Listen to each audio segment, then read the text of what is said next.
The Steelers have a major reoccurring problem that reared its head this playoff game, and it's tackling, and officiating, and play calling.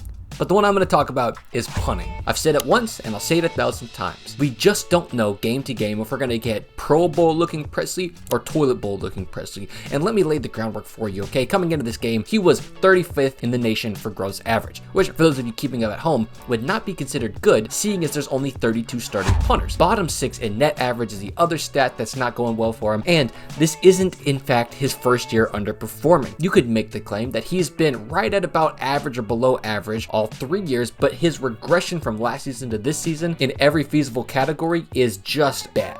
So this game, he has to, and I mean has to, add some value to the Steelers team in the playoffs, because if they lose and he somehow contributes to that loss while they're going on the playoff skid they've been on, I just cannot imagine him sticking around. So we get in, it's windy, it's cold, his first punt is into 10 to 15 mile an hour wind, and of course, when you look at those goalposts, it's clearly moving a little bit, but nothing crazy, and he goes for this end over end punt.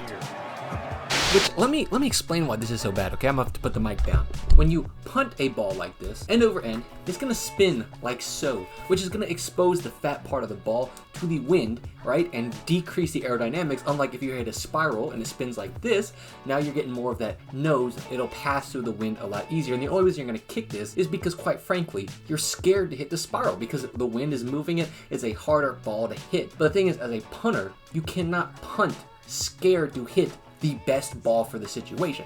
That's not what our job is. Our job is to hit the best ball for the situation. And pretty much hitting this is a death sentence to your net average if you're kicking it into any sort of wind stronger than like 10 to 12 miles an hour, unless you're very, very strong, like insane. I'm talking best in the league strong, Ethan Evans type, or you're just incredibly proficient at the kick, which we can tell he wasn't. Because Hardy runs up and fields it 31 yards down the field from where he punted it, which is right at the 20. And I know better than any sports commentator ever that this is an extreme underachievement. And we can see on his next punt why he even hit the end over end to begin with, because it looks like he tries to spiral it and just shanks it. It's really ugly off his foot. He hits at 34 yards down the field from where he's going, takes a generous bounce to 41 yards. Then when he has to punt again, backed up, they pull the plug on even attempting to spiral it, saying we'll just take whatever we can get. And it's another 30-yard punt, and you just cannot tell me this is the best you can get out of this punter. It's absolutely brutal, and if you think it's just the wind, when we get to see him punt with the wind at his back, it only goes 45 yards in the air before taking a 6-yard bounce, giving a 51-yard net, which for how short they were going in the other direction, you would expect it to go much, much further with the wind at his back. And ultimately, if someone is telling Pressley to punt the ball end over end like that, that person needs to go. But the reality is it's probably just time for Pressley to reset with a different team. But this all may